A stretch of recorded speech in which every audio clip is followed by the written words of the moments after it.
On August 1945, the US dropped atomic bombs on Hiroshima and Nagasaki, scarring Japan forever. Yet decades later, Trump calls Japan one of its closest allies. As of February 2025, President Donald Trump announced a three-step plan exclusively dedicated toward a multi-dimensional approach to strengthen economic ties and solving trade imbalances. Let's take a look at the key components. Step 1. Enhancing energy cooperation. The age-old trick of Donald Trump, dangling tariffs to renegotiate trade deals. But is Japan backed into a corner? Japan is the world's largest importer of liquefied natural gas due to its limited natural resources.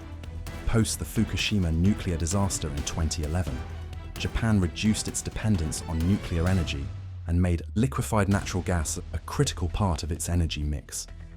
For years, Japan has sourced gas from Middle Eastern countries, but Trump has different plans. He is strategically convincing Japan to invest in a dormant $44 billion Alaska liquefied natural gas project. With such a gamble, is Japan putting a lot on stake? While it would help Japan diversify its energy imports and secure long-term liquefied natural gas supply deals, the stakes are high. Japan might resume being a puppet of the US, as it was from 1942 to 1952. With over-reliance on a single supplier, Japan might lose its freedom to engage with multiple partners. But will Trump stop at this, or is it just the beginning? Step 2. Encouraging Japanese investment in the US. Japan has been a major investor in the US, with top companies like Toyota, Honda, Sony, and SoftBank having massive operation centers in America. But Trump feels a void that he'd like Japan to fill. He now wants to push for more foreign direct investment. After all, commitment is the need of the hour. Japanese Prime Minister Shigeru Ishiba has pledged to increase Japanese investment in the US to $1 trillion. Additionally, companies like Toyota and Isuzu are setting up new factories, which will create thousands of American jobs. Japanese firms like SoftBank are also investing heavily in AI, robotics, and 5G technology in the US. But will high US labor costs and regulatory hurdles serve Japan's needs? And will changes in US policies after Trump's tenure affect long-term investment plans? Well, time will tell, but here's where it gets even trickier.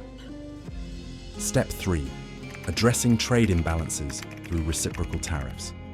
Due to Japan's high exports of cars, electronics, and machinery, the current trade deficit between US and Japan stands at a whopping $68 billion. It's no secret that Trump has always criticized the staggering trade deficit. So, what does Trump suggest? He has proposed that if Japan imposes high tariffs on US goods, the US will impose similar tariffs on Japanese products. These are called reciprocal tariffs. Japan exports millions of Toyota, Honda, and Nissan vehicles to the US. Trump wants either Japan to import more American cars or the US to increase tariffs on Japanese automobiles. A win-win situation for the US. Additionally, Trump insists that Japan must lower its trade barriers and increase imports of American goods, such as agricultural products and machinery. This has the steamy potential to be called a war cry for another trade war. Does this prove that nations have learned next to nothing from Trump's playbook on repeat? Trump tried to sell the idea of the Alaska pipeline to the Chinese during his first term of administration. They even signed a deal in Beijing, but it fell through. The project comes with immense environmental risks, with the digging affecting almost 45% of the area permanently. It is predicted to release tons of carbon dioxide emissions into the environment, tipping the scales off. But with Trump's ideology of drill baby drill, environmental concerns have taken a back seat. The far-reaching impacts that US policies will have on the rest of the world are yet to be seen. Are you in support of Trump's strategy? Share your thoughts below, hit like, subscribe, and check out our past videos for more stories.